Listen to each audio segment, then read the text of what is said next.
What's up, guys? It's Elise here with Keller Williams South Tampa, coming at you with another Millennial Monday. All right, so kind of hard to top the last Millennial Monday that I put out for you guys, so I'm not even going to bother right now.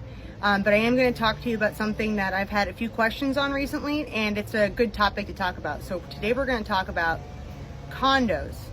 Should you purchase a condo as your first home / primary residence? All right, so full disclosure, this is being filmed outdoors because I'm working on a project outside right now. So there's like somebody doing yard work a couple of houses down. I don't know if you can hear that. This is the city, guys. So if you hear a lot of noise, that's what it is, okay? All right, so what is a condo? When you think of a condo, most people think of just kind of like an apartment that you own, which is pretty accurate to some extent.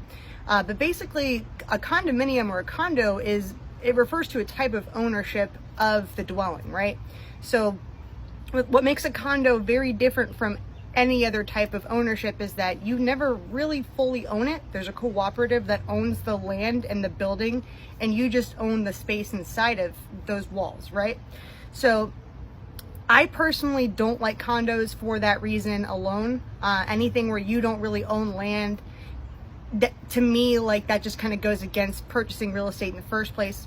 But there are some people who would benefit from being in a condo. We could talk a little more about that. But anyway, so that brings me to point number one. The number one reason why you wouldn't buy a condo is because you never really own it.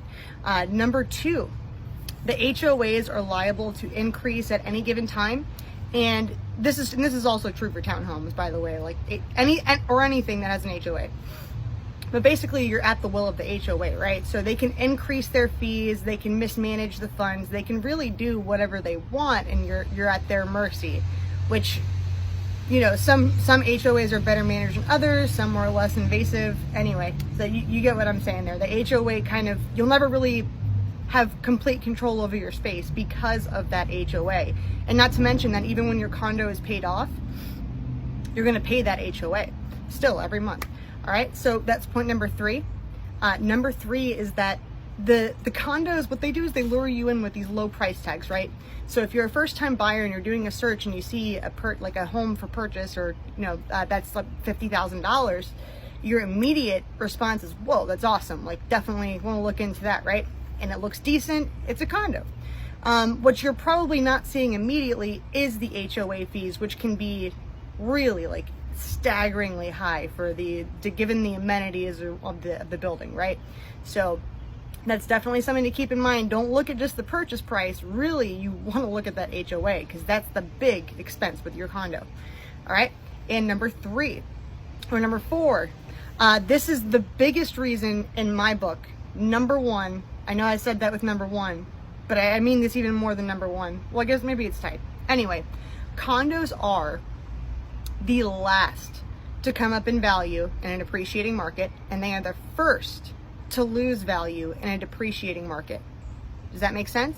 So as soon as the market starts to turn in any given market, the condos are going to lose their value first, and when a market's coming up, the condos are going to be the last to get the tail end of that appreciation. So that's really going to kill you on the resale, right? And so who should buy a condo?